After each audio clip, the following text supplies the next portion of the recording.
Hello all and welcome to a mighty battle between the Lizardmen and the Dark Elves. I am of course going to be in charge of my favourite dino boys, led by Gorok, up against the Dark Elves. So this is an interesting matchup, and from experience you have to be able to win the skirmish game with the Lizardmen to be able to take down the Dark Elves. So I'm going to pause quickly here and go through my army as the battle does get underway quite quickly. As you can see, there's some sneaky shenanigans going on in the background. So our front battle line, we've gone for a mixture of Saurus with spears, up with just basic Saurus warriors. All of them, of course, shielded, as the Dark Elves like to take a lot of ranged power. Then in the back, we do have a little Skink Priest of Heavens here, bring the Curse and Windblast, and for our leadership, we have gone for the mighty Gorok leading this Saurus front line. The Great White Lizard, with all his abilities, is an incredibly tanky foe, and of course the Dark Elves aren't going to be able to snipe him out very easily, so he's going to be there anchoring the front line. This is a very solid kind of beastly front line, and it is backed up by 2 units of Cold One Spear Riders as well, but their main job is going to be protecting my skirmishers as I attempt to win that skirmish battle. And for that battle, I do in fact have a Razordon Hunting Pack, one of the new units. Now, I think it's safe to say these guys aren't particularly the best, but I think they do have a bit of a niche pick here. One, look how badass and awesome they look. Well, they're one of my favourite units thematically, even though they're not the best. But they do have a little bit of bonus compared to most skirmishers. They are pretty heavily armoured, so they can take quite a lot of punishment, allowing units such as these 2 chameleon skinks, who are currently sitting up front with a chevron on each of them, to really dish out some extra damage. So they're going to be used as a bit of a buffer for the skinks, and the Cold One Spear Riders are there to protect them. Now in the back, to have a little bit more of an added threat in the range game, we do have an Ancient Salamander as well. Now Sally isn't used quite as much as she used to be, however she's still very potent against tightly packed elven factions. Now in the very far distance as well, we've gone a little bit sneaky stab ends and put 2 Pterodon Riders up in the sky just to help us spy out any enemies, and I was also expecting perhaps a Bolt Thrower, in which case I was going to be dropping some rocks down on it. So that goes for my army, and for my opponent's army, he has gone very sneaky and skirmishy indeed. In the back he has 3 units of Dark Riders with repeater crossbows.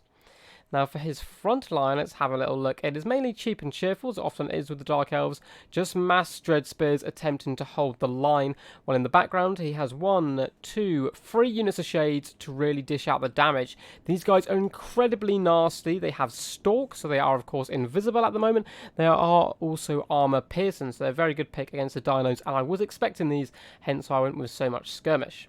He has a couple of units of Cold One Knights as well, in fact 3 in total for better protection. For his Lord, he has gone for a basic Dreadlord. You don't see too often up on a Cold One. Whereabouts is she? She's right here. Looking very badass and menacing up on a Cold One. And he has gone for a Sorceress of Shadows. And let's have a little look at her spells, if we can hover over her. There we go. So she does have Enfeebling Foe and Melkoff's Mystifying Miasma, which is pretty damn good. So let's get this battle underway. So immediately you can see these Dark Riders are going to be pushing up on my rear, and we're going to be doing the same with some Pterodon Riders. I believe we do come in as well with a big old rock drop, trying to drop down on some shades, but it doesn't do the most damage. But what I really want to highlight is this little skirmish game that's going to happen in the back. If you allow Dark Riders to use up all that ammo, they almost always pay for themselves, especially against Lizardmen, who have a lot of high value targets. So we're going to be having to fend them off. And at the moment in the back, all we have is this little unit of Cold One Riders who hasn't noticed them yet, and a unit of Razordon Hunting Packs. Now if we go into the front here, we should be able to see a gloriously mistimed rock drop coming in by myself. I activated both units at the same time, unfortunately, so only one was actually in position, and I believe this one does in fact completely miss the drop. Let's have a little look. Little bomb strafe coming in there, doing okay work against the shades. Of course not a perfect target. We're then going to be falling out so we're not getting shot, and then just doing poke damage where we can. Then the Razordons have moved to engage the triple threat of the Dark Riders, allowing time for these chameleons to get back. Now they may not be, doing the most damage to the Razordons, however they do take quite a lot of damage, allowing time for these Cold One Riders to get back here and chameleon skinks to get up. So as you can see, we're now splitting up the Dark Riders. We managed to isolate one. We're going to try hunting them down in packs, which is something we're going to go into a little bit later. However, the Razordons are now starting to do a decent amount of damage to these Dark Riders, and with the chameleon skink support, they're managing to fend off these guys fairly successfully at a pretty good trade. Then front line, you can see we've done a decent amount of damage with our Pterodon Riders, just poking where we can, and we're moving back our main force. Now, there's no point engaging in this front line at the moment if we're trying to win the skirmish game. We're instead going to focus on this. As you can see, a wild shot coming in from the Ancient Salamander. Now, if you think you're winning the skirmish game, you can just pull out of this main fight. There is no point taking that fight and, I don't need to stress my micro here. I can just focus on killing these Dark Riders and pull these guys back. Now, something we're trying to do here, which I want to emphasize quickly. So we're just going to slow down. As you can see, we've managed to pin this unit of Dark Riders fairly close to the edge of the board here. So he doesn't have too many places to go. Now, Dark Riders are far faster than Cold One Riders. Cold One Riders coming in at 66 speed here, up against 92. So what we're going to do, we're just going to box him out. We're bringing this unit of Cold Riders over to the left, so he has no avenue of escape up here. And we're going to bring this other unit, chasing them down and making sure we try and stay on the right-hand side here, boxing them into this tiny corner so our much slower units can chase them down. Also, of course, the Ancient Salamander flinging some fireballs as he does. On the right-hand side, we have a little contingent here of the Razordons who've taken a bit of beating, but up to 5 kills, and the Chameleon Skinks who've done a decent amount of damage, managing to hold off these 2 Dark Riders pretty comfortably. In the back, we do have our Pterodon Riders just poking at the moment at some Dread Spears. They are going to be switching soon to the Sorceress, I believe. And they've done okay. You know, they've done some pokes to some shades. Nothing too crazy. They were more just here as scouts and, you know, to deal with repeated crossbows. And as you can see, when you combine the Razordons with the Chameleon Skinks, Razordons taking the shots, Chameleon Skinks doing that massive HP damage. We're tearing apart these Dark Riders really comfortably. And don't stand too much chance there. So we have neutered them pretty effectively. One unit has now routed off. And in the background, you can see we managed to box that unit off. The Cold One Riders catching the Dark Riders and easily slaughtering them and driving them off the edge of the map. Looks like the Ancient Salamander is going to be repositioning, trying to get some shots away. She is going to be pretty key, trying to do some decent damage to either Dread Spears. I mean, the shades on in a tightly packed formation have, if you get a nice hit, you can take quite a few out pretty comfortably. So shots coming in now, starting to target the Sorceress there, and unfortunately my opponent, some great play here, bringing the Cold Ones over, trying to hunt down these Razordon packs, so we're trying to wiggle away, and we're desperately trying to get some Cold One Riders over there, as you can see in the front, and our unit in the back is now swarming over. It's a little too late, and it looks like the Razordons are going to start to break off and make a leg for it. Chameleon Skinks, however, still pretty healthy, going to be darting away, and there's some very tricksy customers, especially with their missile resistance. But they are firing some shots in, and with some Cold One Riders rallying over to them, charging along, well, as fast as Cold Ones can. And it looks like my opponent is going to take this engagement, which of course does favour the Cold One Spear Riders. The Lizardmen variety being slightly stronger. You see that massive burst damage coming in. There's some Dread Spears coming in, and they can easily turn the tide of this battle, especially with the help with armor-piercing Dark Riders. But in return, we have some Chameleon Skinks coming in and poisoning these Cold Ones. Looks like the front line is eventually going to get underway. I have kind of stalled as long as possible. We have these Cold One Riders going to be running straight up the gullet on top of these shades, trying to shut them down. We have Spears collapsing on top of Cold One Riders, which is just where we want them, and Gorok just strolling around looking like a badass, swinging that mace all around him. Some Sorceress Warriors are going to engage with some Dread Spears here, who looks like have been hit as well. Oh no, maybe not. I thought I got hit by a curse there, but maybe not. Oh no, there's Enfeebling Foe on the Cold One Riders, which has popped down. They're tearing apart these shades, but Spearmen are doing a decent job against them. In the back, Pterodon Riders just still doing their duty, poking down some Cold One Knights. Now over on the right-hand flank, we did lose our unit of Cold One Spear Riders. They will probably rally, but in return we took out their enemies, and now our Skinks have pretty free range to deal with these Dark Riders, you know, realistically fairly comfortably, unless of course they do charge in. Let's see what Ancient Salamander is shooting at. Little Sally here is looking like she's going to fling a fireball at someone. Here we go. Boom! Fireball coming in.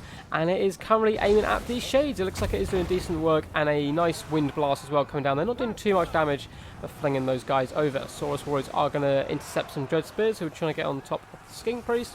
And Gorok is just getting in there, doing decent work. I mean, he's not ideal for taking down Cold One Knights, but he does a decent job. He has huge armor piercing and weapon strength. Well, it looks like he is strolling around now, trying to get back to protect their Skink Priest. They did spot my opponent is coming with a Dreadlord trying to snipe him out, and he flings that Skink Priest miles in huge burst damage, but Gorok is not having any of it. Nice little slow motion cinematic now. As you can see, Gorok is the size of a Dreadlord when the Dreadlord is mounted, which is pretty damn crazy. He's been coming in with a nice shield bash here by the looks of it. Bam! Doing some decent damage. I don't know if that one actually fully connected there, but that is a very good matchup for me. And also we do have a Curse of Midnight Wind, which has popped down, allowing our Saurus to really start to mulch through these Dread Spears there, as they should do comfortably. We've pulled it in the Pterodon Riders in the back, just sacrifice them a little bit to pop on top of these shades to stall their firepower. In the back, it looks like the Razordons have returned with some Chameleon Skinks. They're going to be putting pressure on this back line, and we have the other unit of Chameleon Skinks in the back just being a bit of a nuisance. It looks like Gorok very quickly dealt with that Dreadlord, who is now fleeing for the hills. These Chameleon Skinks are simply going to get on top of her and blitz her with all these poison darts. Down to 111 health, she is going to shatter very quickly. Ancient Salamander has turned to engage some Cold One Knights, and the good thing about the Ancient Salamander is she's a decent combatant in melee and should easily be able to deal with these Cold One Knights and then get back to shooting those fireballs.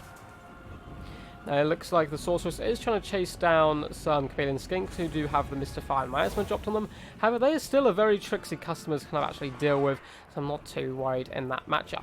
We have managed to punch through the majority of that kind of cheap and chaffy front line for the Dark Elves, and we should easily be able to pop on top of these shades now, although our Pterodon Riders were routed off with some Cold One Knights who are in the back line there doing a bit of clean-up duty. Gorok has taken some shots, but again, he's not too fast. He has a silver shield. He's a very, very tanky fellow. Of course, all his buffs are very good as well. Let's just have a little look at those quickly, just for those who don't know. He's a fairly new unit. He does have the Mace of Ormuk there, giving him plus 40% armor piercing, 44 melee attack, and 40% weapon damage.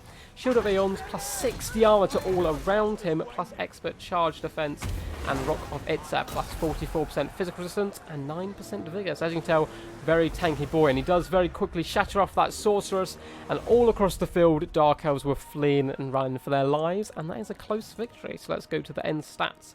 So I was very, very pleased with this performance. I often struggle up against Dark Elves with Lizardmen. I've slowly got used to the matchup and kind of can deal with it a lot better now than I used to be able to. But you really have to win that skirmish game. It can be very scary coming against, you know, these freeness Dark Riders. Spearmen just holding the line and Cold One Knights countercharge them, while Shades just tear apart your front line. But you know, these Chameleon Skinks are a fantastic pick in this matchup, 48 kills and 29. Razordons, I think, actually did fairly good. 27 kills isn't too shabby, nothing, you know, crazy. They were firing into Dark Riders for the majority of the game, but they would just manage to take those shots, really allowing the Chameleon Skinks to get in there and do some huge damage. Protecting them with only 2 units of Cold One Knight is a little bit micro-intensive, but as you can see, 33 kills, not too bad, and 79, much better there. And they were just used to try and buffer and protect these guys as they did the damage. Of course, Ancient Salamander, very good in this matchup, 55 kills. Nothing too crazy kill-wise across the board. So you don't only need really basic Saurus in this matchup. They can beat down Dread Spears very quickly. And Gorok, such a tank, taking shots left, right, and centre, dealing the death blow to both the enemy Lord and the Sorceress. So very nice pick over there. I think he's definitely the most competitive unit which has come out of the new DLC for Lizardmen. He is very good, very tanky, just a very solid Lord. So hopefully you guys enjoyed. I was very pleased with this match. If you also, you know, were pleased and enjoyed, please do consider leaving a like. It really helps out the channel, and subscribing, all that good stuff. We're getting close to the 100 subscriber mark, so I'll do something special when we reach that. Not sure yet. Probably some type of live stream. So anyway, guys, until next time, peace, and remember, stay awesome.